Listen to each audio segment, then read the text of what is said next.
dia. É um prazer enorme estar aqui com vocês. Eu estou gripada, vocês me desculpem, vou tossir de vez em quando. E trouxe aqui um material para falar um pouquinho do meu trabalho, né? E depois ter uma conversa com a Cris. Agradeço o convite do Marcos, né? Da Giovana. Eu imagino que essa organização aqui tem um monte de gente por trás. Agradeço a todos. Eu queria começar dizendo que eu sou fã dos professores. Isso não é uma demagogia, mas eu acho que os professores, os educadores, os bibliotecários, todas as pessoas que têm amor pela educação, né, são as pessoas que salvam esse país, né? São muito importantes e são os heróis anônimos. E o herói, ao contrário do que a gente pensa, não é aquela pessoa que faz só atos heróicos. É a pessoa que trabalha no seu cotidiano, todos os dias um pouquinho, exatamente como uma formiguinha. Vai lá, faz um pouquinho, um pouquinho, um pouquinho. Então, esses são os professores. E o trabalho do escritor também é um trabalho parecido, né? Parece que o livro sai fácil, que ele é feito de uma maneira mágica, mas não é. É muito trabalho, assim como os professores, um pouquinho por dia, um aprendizado ao longo dos anos, né? E eu me sinto muito parceira dos professores e agradeço a vocês por essa parceria. Sou muito feliz com essa parceria. Eu vou contar um pouquinho da minha carreira. Eu sei que nós estamos atrasados também. Eu costumo fazer isso num espaço de tempo maior, mas a gente vai fazer mais curtinho aqui. Quem sabe a gente faz depois novamente. Estou adorando estar aqui em São Paulo, pertinho da minha casa, né, conversando com vocês. Eu trouxe essa imagem, que é uma aquarela que eu fiz. Vamos fazer as contas. Eu tinha uns 14, acho que uns 14 anos, mais ou menos, 13, 14 anos, que então faz muito tempo. Foi a primeira aquarela que eu fiz. E assim, eu sempre desenhei, sempre tive essa ligação com a imagem. Eu era uma criança muito quieta, muito eu não conhecia direito as palavras, mas eu sabia muito ler o mundo, ler a expressão das pessoas, né? E como eu desenhava muito, a família morava em Moema. A família achou que eu merecia fazer, fez economia lá, porque custava algum dinheiro, fazer um curso com um senhor, eu não sei se ele é alemão ou russo, até hoje não consegui descobrir. Eu acho que ele é alemão. E ele era um aquarelista, e então achavam. Eu comecei a tomar aulas com ele. Uma vez por semana, eu ia na casa dele. Era um senhor já bem idoso. Eu vou falar uma coisa horrorosa que eu nunca fiz. Ele tinha muitos cravos no pescoço. E aí eu ficava pensando, não tem ninguém da família dele que pode espremer esses cravos. Gente, que horror, né? Eu juro por Deus, eu não ia contar essa intimidade horrorosa. Mas agora já foi. Aí, então, era o seguinte, ele colocava um cartão postal na minha frente e eu precisava copiar. Só que eu não sabia nada. Essa foi a primeira aquarela que eu fiz. E ele, por incrível que pareça, não falava português. Então, na verdade, ao longo de 2 anos que eu fiz esse curso de aquarelas, eu perdi as aquarelas numa mudança de casa, infelizmente. Eu aprendi fazendo. A única palavra que ele falava assim para mim: está muito duro, menina. Ele me chamava de menina. Está muito duro, menina. E eu não entendi o que era esta minha aquarela está dura, né? Que seria. Aí eu fui aprender, uns 4 anos depois, quando eu já tinha 18, 19 anos, eu pus uma flor na minha frente, pintei. Eu fui entender que faltava água. Porque a aquarela ela é uma tinta transparente, super delicada, uma técnica dificílima. Ela exige rapidez, ela exige aceitação do acaso, ela exige um monte de coisas assim que são difíceis, né? E aí eu pintei essa flor para provar para mim mesmo que eu tinha pelo menos chegado no nível dele, entendeu? Porque ele era um excelente aquarelista. E eu aprendia muito olhando. Eu tinha um pincel e uma caixinha de tintas. Bom, seus 14 anos, acho que valeu a pena o investimento da... Onde que volta, hein? Aqui. Valeu a pena o investimento da família, por quê? Porque no meu trabalho eu usei basicamente a aquarela, né? Então foi muito importante no meu trabalho, na minha carreira. Aí depois eu continuei desenhando, participei de exposições e tudo mais. Fui fazer física como a Cris, porque na minha família eram todos químicos, físicos, e eu achava que, imagina, fazer artes plásticas era impensável. Então, eu fui fazer física e cheguei lá, não consegui entender nada da aula de cálculo, por exemplo. Aí tinha um amigo que falou assim, por que você não faz arquitetura? Eu falei, arquitetura é bacana também, né? Eu fui lá para a faculdade de arquitetura, entrei na USP, por um acaso também. E foi ótimo, porque a arquitetura ela tem um aspecto no curso que é muito parecido com fazer livros. Para você fazer um projeto de arquitetura, você precisa ter tanto a parte da lógica, do pensamento lógico, do pensamento da construção e como construir alguma coisa, como estruturar, quanto à sensibilidade artística, a sensibilidade de perceber o que o outro precisa. E a literatura, fazer livros, também tem isso. Você, ao mesmo tempo que você precisa de um pensamento muito bem estruturado, senão você não escreve uma história, ela precisa da lógica, ela precisa da comunicação, e, ao mesmo tempo, você precisa dessa sensibilidade, não só a sensibilidade artística, mas a sensibilidade urbana, uma inteligência emocional, né, alguma coisa por aí. Então, foi muito bacana fazer esse curso na arquitetura, eu concluí, e lá eu conheci gente muito interessante. Eu vivia na biblioteca, na oficina, e eu comecei lá a fazer brincadeiras que eram cadernos de desenhos que faziam algum sentido. Eram pequenas histórias visuais. E acabei... Isso foi a primeira entrada nos livros. Então, eu tenho muitos cadernos desses, onde eu fazia essas pequenas histórias. Não era para criança, era para adulto. Eu encadernava esses desenhos todos, faziam algum sentido. Defendi a minha tese de fechamento da escola com literatura infantil. E depois fui dar aula de artes, que era um caminho mais óbvio. Assim. Fui dar aula no Museu Lazar Segal. Aí, um belo dia, saí de lá e eu tinha uma filha já de 1 ano e pouco, e eu comecei a comprar livros. Eu falei, nossa, isso é muito interessante, né? Acho que eu podia trabalhar nisso. Eu já fazia pequenas histórias para as crianças sem texto, sequência de imagens. E aí eu montei um portfólio, passei na editora Ática, né? E percebi... Aí eu não sabia nada, não sabia que era direitos autorais, não sabia nada. Aí a editora não ficou muito entusiasmada com o meu portfólio. Eu falei, olha, eu tenho umas histórias aqui, sem texto. Ela falou, histórias sem texto? Aí eu levei lá, voltei no dia seguinte, levei, e ela me encomendou 4 livros. Aí eu fiz 4 livros, quase caí da cadeira, né, de tanta emoção.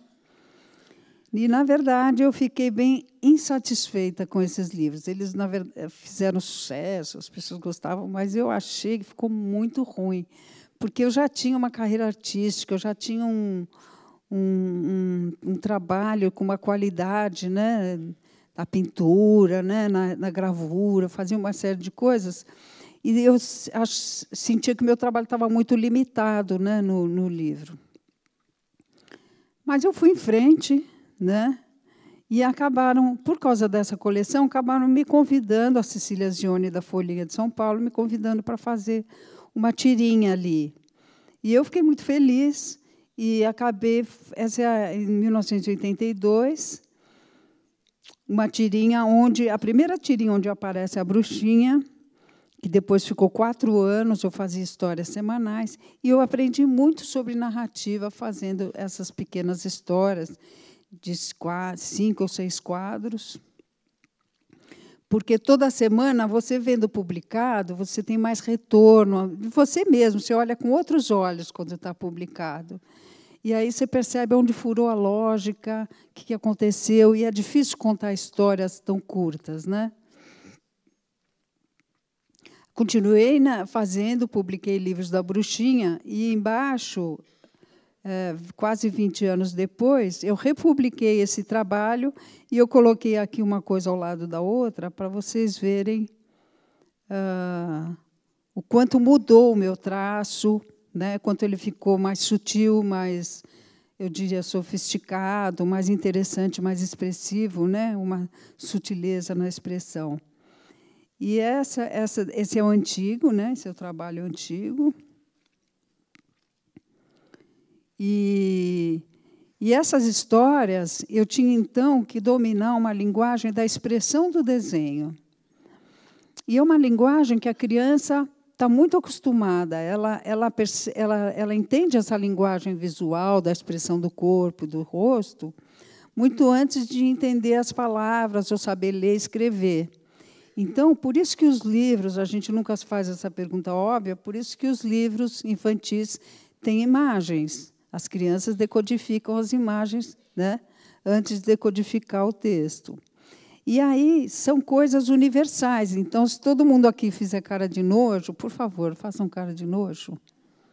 Vai, 1, 2, 3, já. Né? Muita gente pôs a língua para fora, né?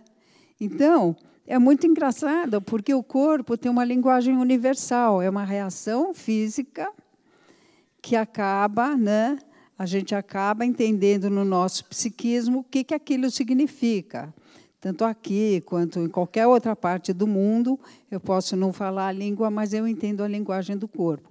E é essa linguagem que eu acabei desenvolvendo nesses livros de história sem texto durante 10 anos da minha carreira. Então, hoje, eu continuo, não faço mais histórias sem texto, faço com texto, mas o meu desenho ele é narrativo também, porque ele contém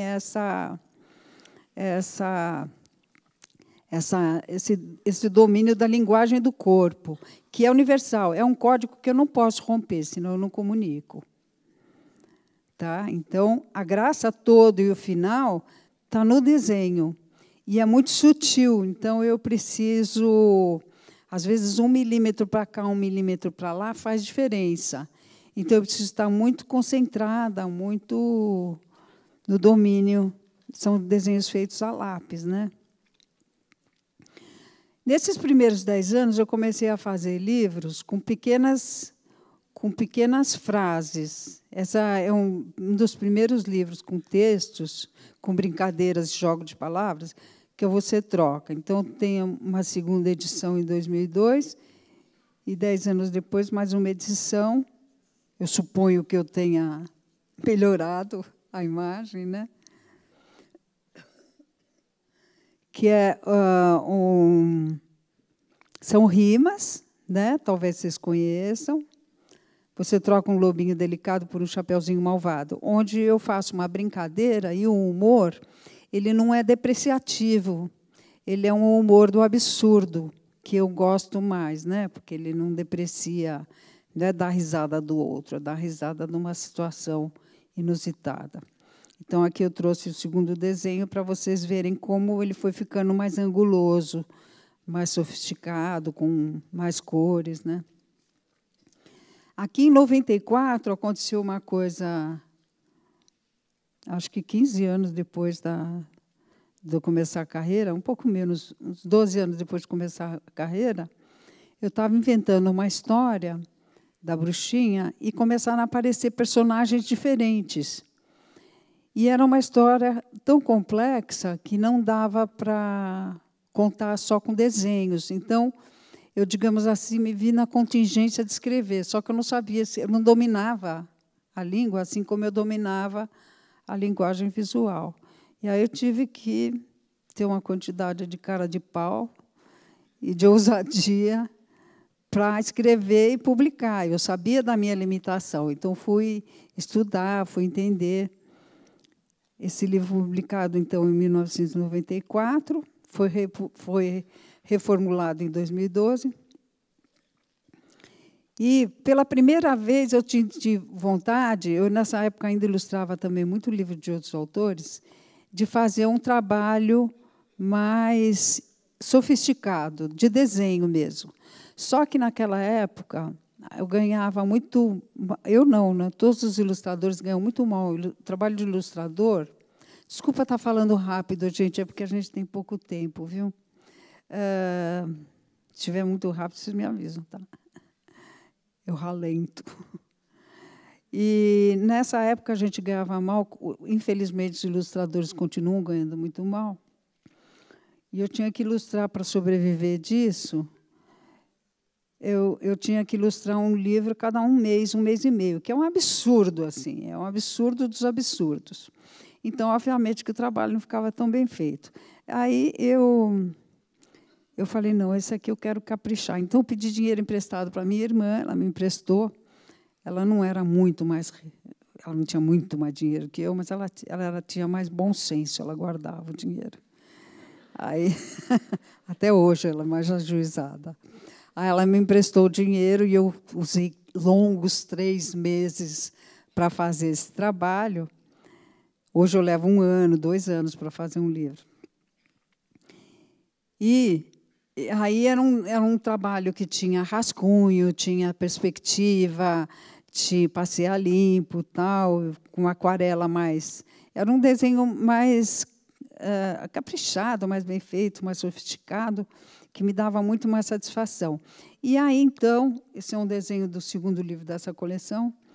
Foi aí que a minha carreira começou a deslanchar, eu comecei a ter mais nome como autor e começou a virar... eu comecei a ganhar mais com direitos autorais e a poder levar mais tempo para fazer os livros. E aí comecei a fazer esses livros com texto. E tem uma questão técnica aqui que começou a aparecer no meu trabalho, que é o seguinte.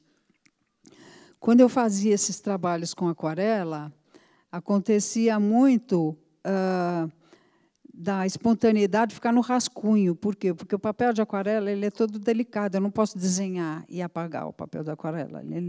Ele esfarela, né? Ele é um papel com pouca cola em cima.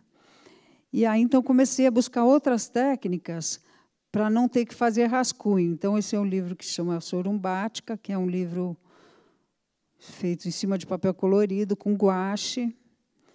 Esse é um livro Nós, que é feito com pastel... não é pastel usado que nem criança, é um pastel seco, mas é complicadíssimo, porque você passa o dedo, ele sai. Assim. Aí precisa fixar, quando fixa, muda a cor. Tem questões técnicas aqui que eu não vou entrar. E aí, ao longo desses anos que eu fui tendo mais nome, e, graças a Deus, foram vendendo mais os meus livros, eu comecei a ter retorno das crianças, dos professores, que me mandavam, ou, às vezes, eu via nas escolas, esses desenhos que as crianças copiavam os meus desenhos. E eu ficava absolutamente encantada. Eu falava, nossa, eles desenham... Ficam muito melhores que os meus, né? Muito mais engraçados, mais espontâneos, né? E acabei sendo influenciada por esses desenhos das crianças, por incrível que pareça. Então, era um retorno do retorno, né? E aí, então, um belo dia, eu fui convidada para uma palestra em algum lugar do Brasil que eu não lembro, uma palestra errada, era uma palestra de reprografia, na época que não tinha computador que fazia cópia, discutia-se a questão do xerox. E eu estava numa discussão com uma mesa que tinha 10 pessoas que eles estavam discutindo xerox. Eu falei, bom, me convidaram para o lugar errado. Eu não podia ser mal educada, eu falava assim, desculpa, vou embora, né? Não podia. Eu fiquei lá. Eu fiquei lá pensando o que eu vou fazer, né? Bom, eu falei do meu livro, tal, lá nem se lembro que livro que eu falei, e falei, agora vocês vão ter recreio, tá bom?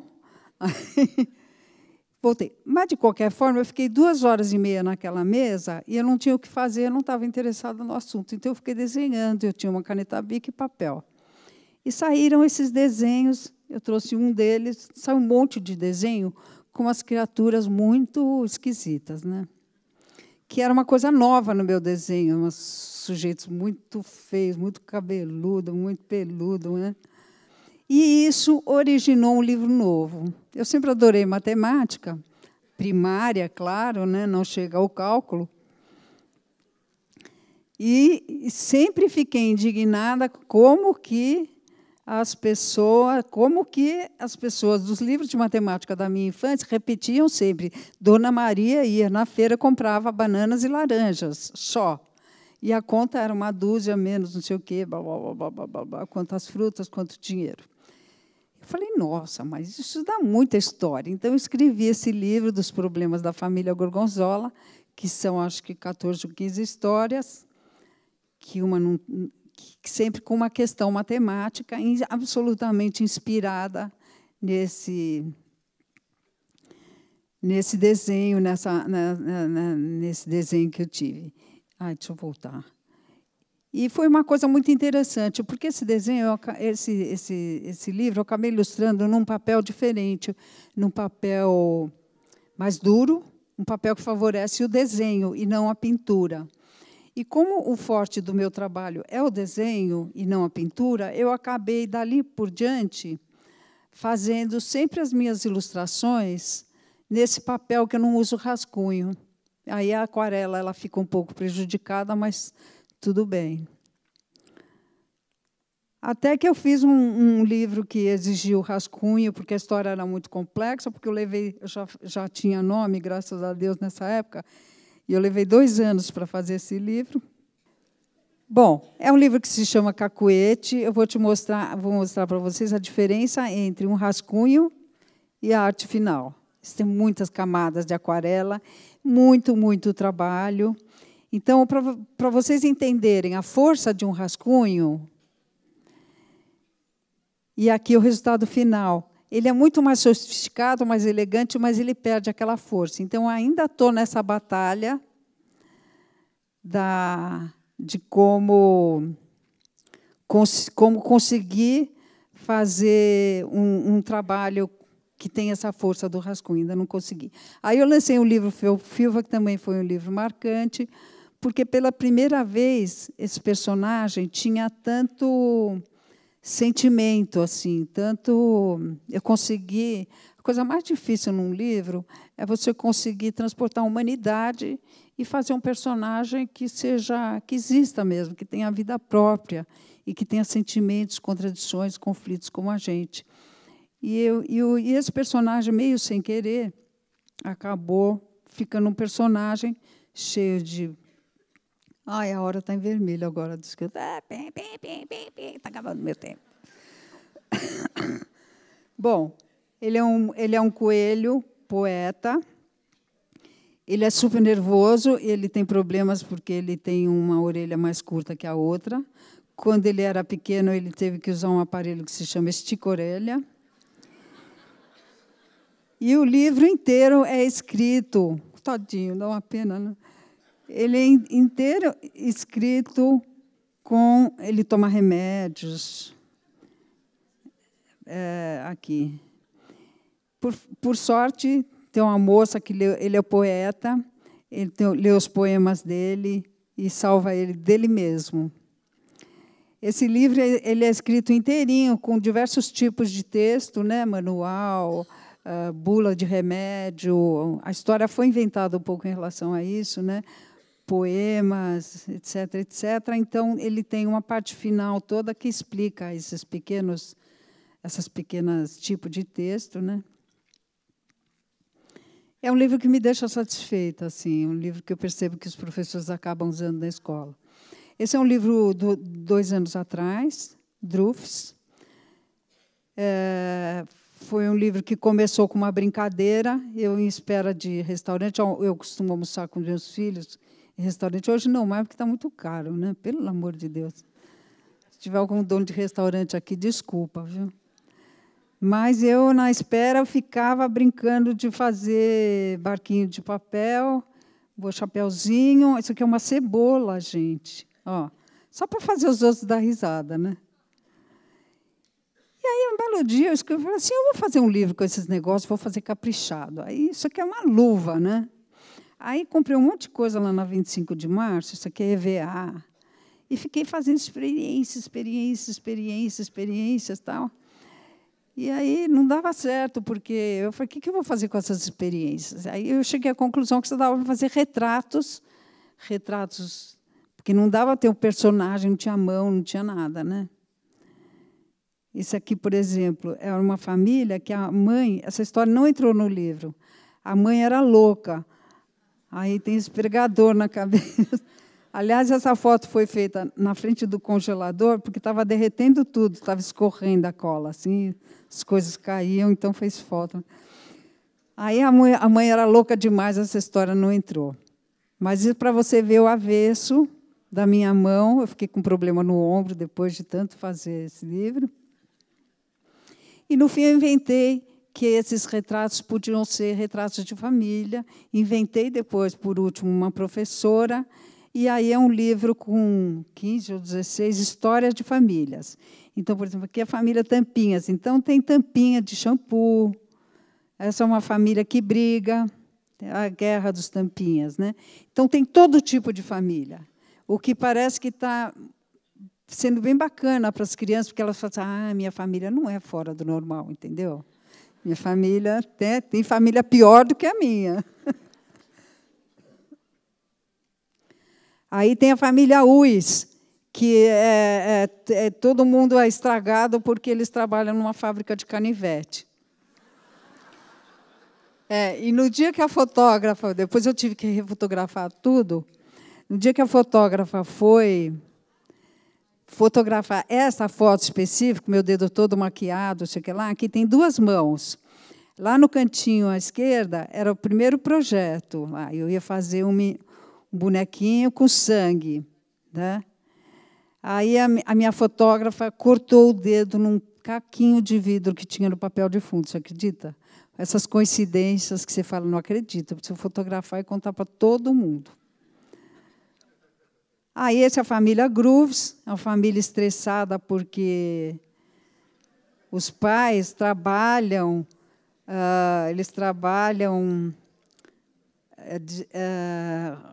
como é que é? Peraí, eu esqueci. Eles vivem cansados porque eles trabalham limpando casas mal assombradas. Então, é um trabalho realmente cansativo, eles chegam em casa estressados. Aí a avó conta histórias de terror para a neta. Esse é um livro novo que eu vou lançar agora em setembro. Eu não faço a mais, falei para a Cris, não faço a mais pálida ideia se o livro está bom ou está ruim. Espero depois. Off! Espera aí, estou acabando. Gente do céu. Obrigada por essa intimidade aqui com vocês. Eu estou ficando velha. Eu era muito tímida antes.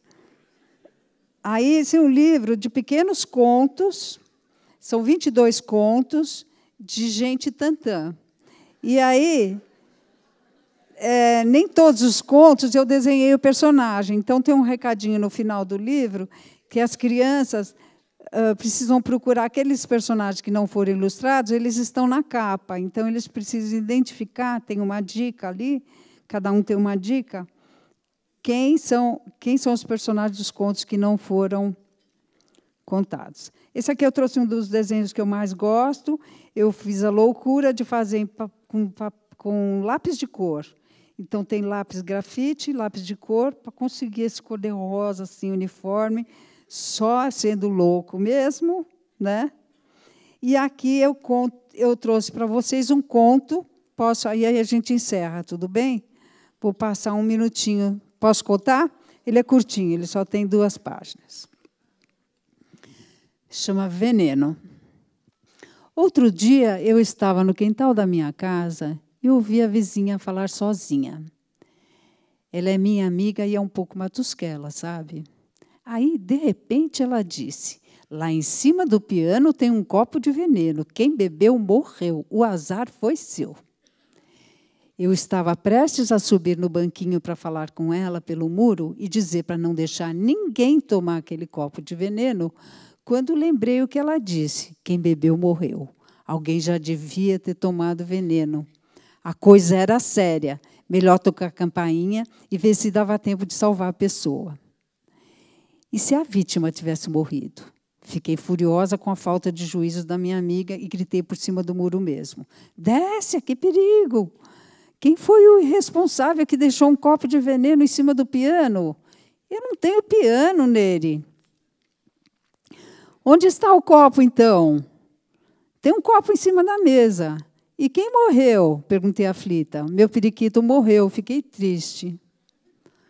Você envenenou ele? Não, nele, ele morreu de velho, disse a vizinha. Décia, o que está acontecendo? 2 minutos atrás você disse, lá em cima do piano tem um copo de veneno, quem bebeu morreu. Ah, isso é uma parlenda nele. Parlenda? O que é isso? É um tipo de veneno? Não, nele, parlenda é uma brincadeira de criança. Pior ainda, Décia, onde já se viu criança brincando com veneno? Exclamei séria. Pode ser perigoso. Fica tranquila, Neire, isso é só uma brincadeira, um jogo de palavras. Nada disso é verdade. A parlenda só fala do copo de veneno. Não é para levar no pé da letra, entendeu? Pé da letra? Neire, você não entendeu o que é pé da letra, né? Vem tomar um chá aqui comigo que eu te explico. É chá no copo, Décia? Não, Neire, é chá na xícara. Ah, então eu vou. Se for na xícara, eu vou. Obrigada.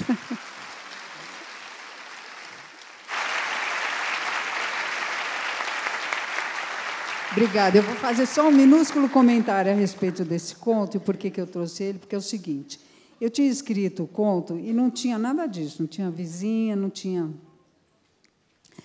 Depois apareceu a vizinha, as coisas aparecem aos poucos. E aí eu dei para uma pessoa amiga ler o conto, ela falou assim, veneno, politicamente incorreto, vai ter pai de escola que vai reclamar, não sei o quê, blá, blá, blá, blá. Aí eu falei assim, ai, meu Deus do céu, vou comprometer minha carreira. Não vou fazer. E essa é uma discussão que os meus colegas escritores temos tido muito, temos conversado sobre o politicamente incorreto, sobre a liberdade, sobre como manter a criatividade, como manter toda essa capacidade de simbolização tão importante para que a violência não desague na realidade, e sim fique num processo psicológico, né? Então, o que eu fiz? Depois de pensar, acho que uns 10 dias nesse conto, eu consegui encontrar a solução. O que eu fiz? Eu botei na boca do personagem a questão de fazer uma leitura ao pé da letra. Então, ao pé da letra, é exatamente quem não consegue entender as camadas simbólicas de um texto. Então, eu coloquei na boca do personagem e, sei lá, se de repente algum professor vai discutir com seus alunos o que é uma leitura ao pé da letra e o que não é uma leitura ao pé da letra. Então, era isso, gente. Muito obrigado pela participação, pela troca, por tudo.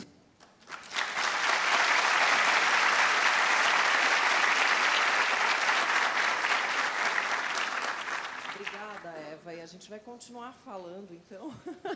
Não precisa... Pode ficar calma, temos mais tempo. Mas é desesperador, a gente começa a piscar aqui, né? Bom, eu acho que eu queria, em primeiro lugar, fazer um parênteses. Quando ela apresentou essa primeira coleção da editora Ática, né, de 4 livros que ela fez, e ela disse, eu acho que não ficaram tão bons assim. Os críticos e os leitores gostaram muito, sim. Foi uma crítica dela, pessoal. É verdade. Né? Agora, Eva, pegando esse gancho, você diz que você se cerceou, né, no começo das suas ilustrações, você se cerceava um pouco. Em que momento os teus personagens foram ficando mais soltos e que foi o que a gente até pôde perceber aqui nas tuas imagens? Esse cerceamento ele é muito comum. Às vezes a gente tem uma ideia do que seja o conveniente, o correto, o importante. Todo mundo quer fazer o correto, né? Então, eu tinha uma imagem do que fosse ilustração de livro que não combinava com o que eu era verdadeiramente, com a minha experiência, com o que eu tinha. Então, eu fui fazendo uma coisa muito fora do que eu acreditava, mas dentro daquilo que eu achava, do que eu era, mas dentro daquilo que eu achava que eu devia fazer. E aí me cercear. Então, isso acontece em muitos momentos da nossa vida, né? Você faz porque você acha que você está sendo correto, que você está sendo boa pessoa, que você está, mas aquilo não tem a ver com o seu interior verdadeiro, né? Essa acho que é uma conquista da vida inteira. Eu levei décadas para chegar lá nos Problemas da Família Gorgonzola,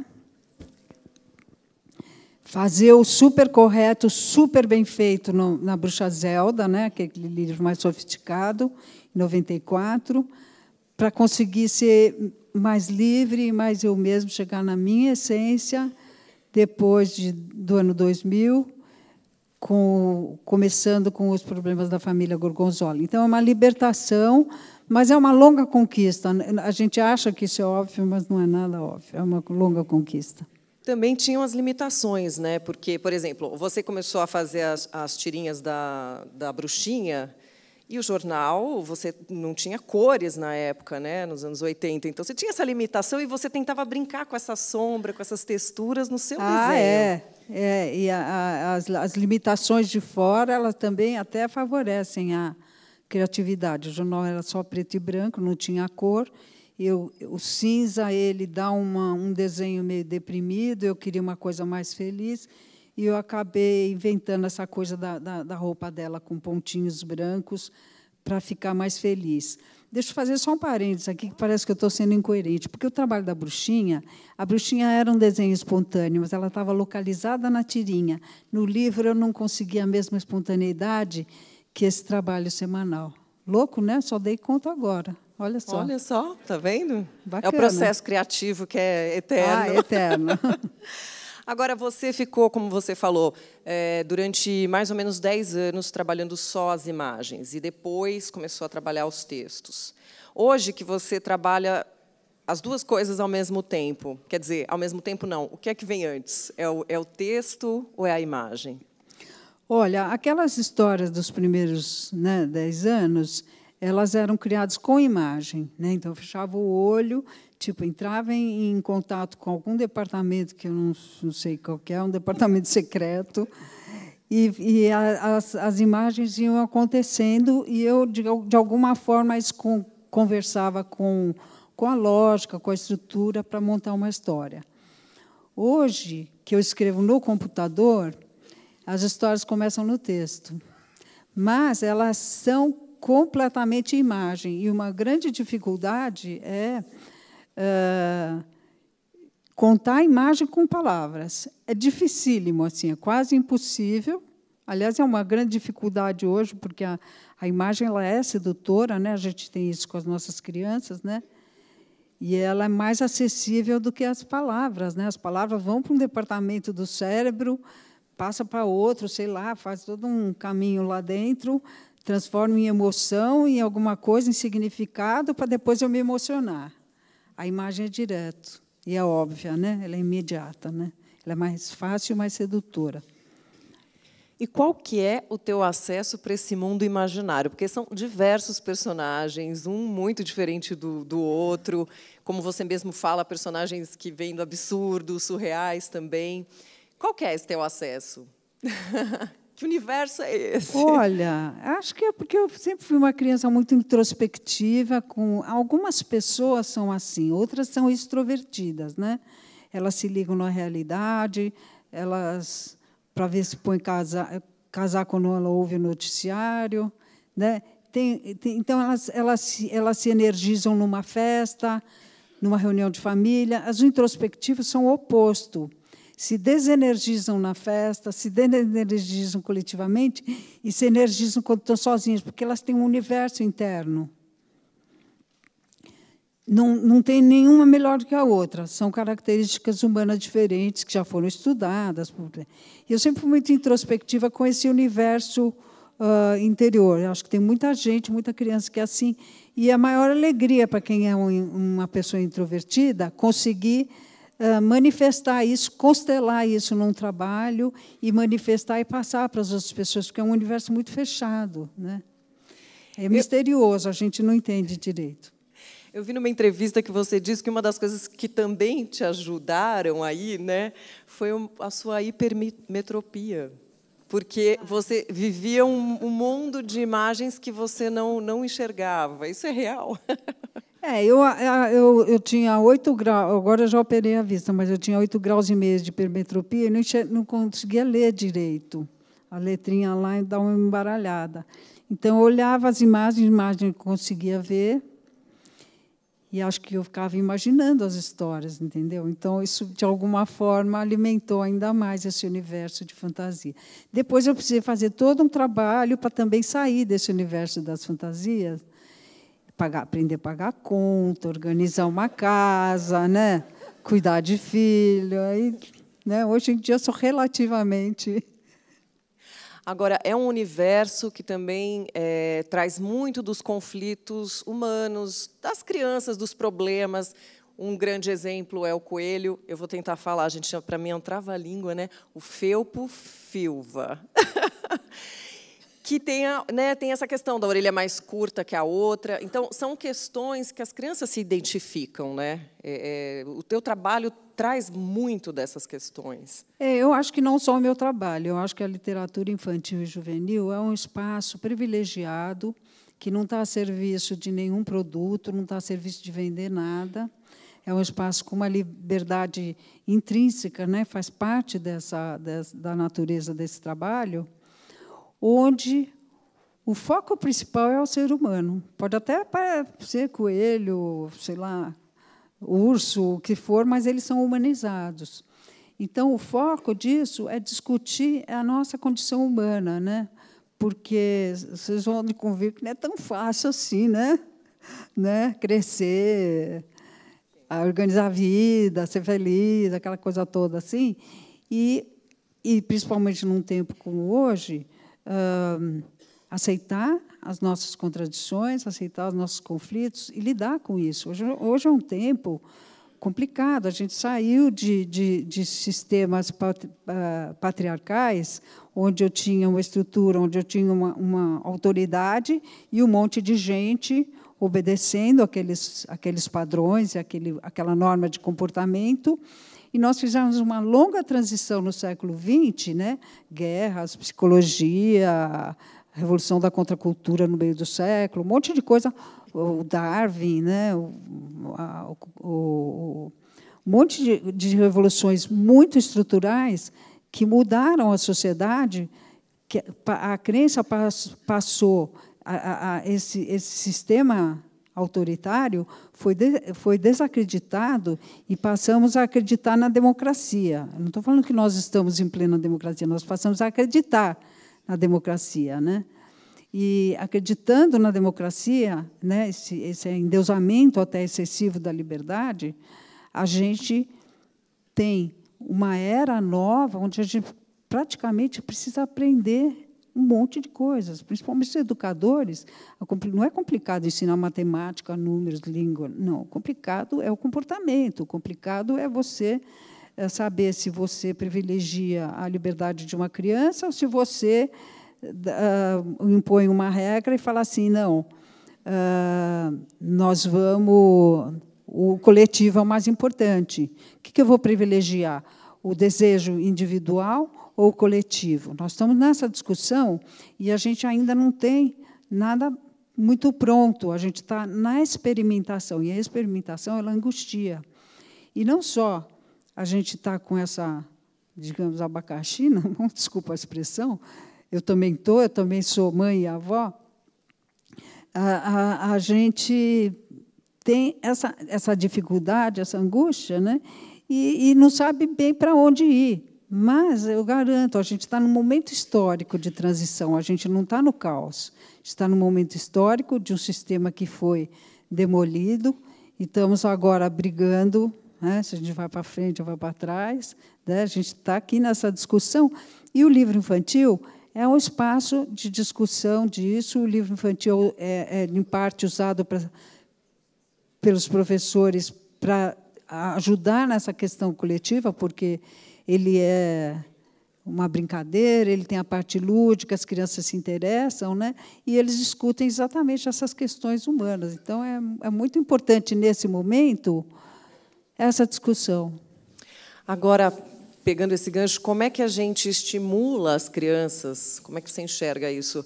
No sentido de, hoje, elas estarem completamente seduzidas pela internet, né? É muito difícil a gente, né, estimular uma criança, se você perguntar para ela se ela prefere ficar no computador, né, no celular, ou ler um livro. Né? Como é que você vê isso hoje? Olha, é uma questão dos nossos tempos, né? Eu acho que não dá para voltar para trás, mas eu acho que a nossa busca tem que ser pelo equilíbrio, né? O equilíbrio. A gente não vai proibir, nem tampar os olhos, nem dizer que isso não está acontecendo, mas a gente pode, talvez, limitar para a criança o tempo de internet, o tempo de game, né? Por quê? Porque a gente já tem informações de que só ficar nos meios eletrônicos não é tão saudável para a criança. Por quê? Porque ela impede o movimento do corpo, por exemplo, coisas básicas, né? E a criança ela precisa do movimento do corpo para se desenvolver. Ela vai aprender, é que nem bicho pequeno, né? Vai brincar fisicamente para aprender brinca de lutinha, né? Para aprender a se defender, uma série de coisas. E eles estão com um cérebro super desenvolvido e o corpo e as emoções não tanto. Então, dá um desequilíbrio. E essas coisas todas eletrônicas, elas são altamente sedutoras e viciantes. A gente é viciado nisso. A gente é viciado em velocidade. Nosso cérebro é um come-come, então isso juntou a fome com a vontade de comer. Nosso cérebro, ele gosta, ele tem prazer. Então, esse prazer que a gente tem nas coisas da internet, num celular, coisa assim, a gente precisa olhar para isso e falar, espera aí, isso existe, isso está aqui, mas eu preciso limitar. Por quê? Porque o cérebro vai que nem avião a jato, o corpo e a alma andam a pé. Não anda. Então, a pessoa fica dividida, ela fica desequilibrada. E acho que a gente, então, a literatura infantil pode trazer de novo para a criança esse andar a pé, andar de bicicleta, pensar, digerir uma história, simbolizar a história, voltar a ter equilíbrio do corpo, do tempo, do sonhar, do acordar, do pensar naquela história. Então, é uma humanização. A literatura, além da parte cognitiva, a literatura infantil pode humanizar, nos devolver essa integridade. Bom, como a gente não tem muito tempo, eu vou falar de 2 livros aqui. Um é o Drufts, que é exatamente esse início que você mostrou da brincadeira com seus dedos, né? Então, o teu processo começa aí, num restaurante, esperando a comida, você vai desenhando no saleiro. É muito assim, né, Eva? Eu não consigo repetir um trabalho assim. Para mim, um desafio é importante, né? A coisa nova, cada vez eu estou fazendo uma coisa diferente. E eu acho que eu sou um pouco maníaca, perfeccionista, tal, exagero na quantidade de trabalho. E eu fico muito feliz depois de ver uma plateia que reconhece que isso tudo que eu faço não é à toa. Quer dizer, parece brincadeira, mas ele tem um lado que é uma reflexão muito profunda sobre a vida, sobre a gente, sobre nós, sobre nossas crianças. Eu tenho muito interesse pela educação, eu já estudei muito educação, né? E, então, toda essa minha crença, a minha postura, ela acaba emergindo no trabalho de uma maneira espontânea e misturando com as brincadeiras, porque a criança, que nem Deus fez um sistema, a natureza tem um sistema para as crianças crescerem. O que é? Eles têm prazer em brincar. Por isso que a criança vive dando risada e querendo brincar. É para desenvolver. Então, um trabalho, uma literatura que está brincando, né, vai naturalmente envolver a criança. Por aí. Agora eu que estou em pânico, está vermelho, está piscando. Olha, um pouco mais do teu processo, Cacoete, por exemplo, foi um livro que demorou muito tempo para ficar pronto, porque você tem essa mania de escrever, reescrever, rascunhar, é assim. Por que Cacoete demorou tanto nesse sentido? Olha, eu só entendi que o Cacoete tinha demorado 2 anos para fazer, porque eu percebi que eu estava elaborando todo um estudo, que eu estudo educação há mais ou menos 10, 15 anos, e que eu estava elaborando, isso que eu falei rapidamente aqui com vocês, da nossa transição, que começa, sei lá, começa o Renascimento, a Revolução Francesa, de sistemas autoritários, né, 2000 anos de patriarcalismo, que nós estamos fazendo uma transição para suposta democracia agora, e que esse livro é essa trajetória. É uma cidade que se chama Cacoete, que está encarquilhada, está com a validade vencida, ela tem regras que não servem mais, então, gente alta senta em cadeira alta, gente baixa senta em cadeira baixa. Essas são as regras de Cacoete. Então,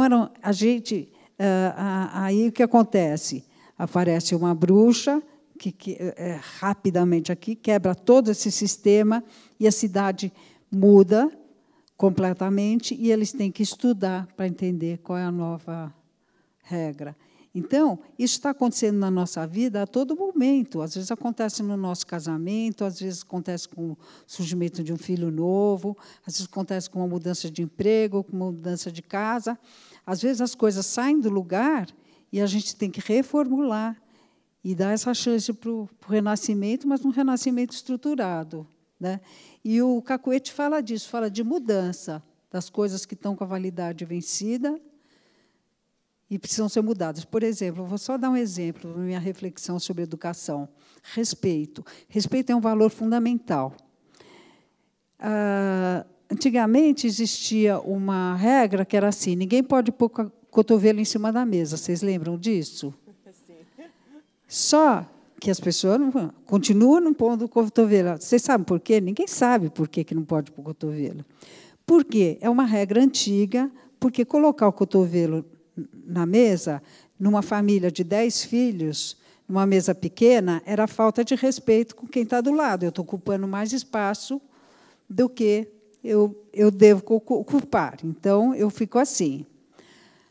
Ninguém mais tem 10 filhos, as mesas cresceram, ninguém nem mais come na mesa, come bandeja na frente do sofá, e a regra continua. Então, essa é uma regra que nasceu de um princípio, respeito, que perdeu a validade, porque a sociedade mudou.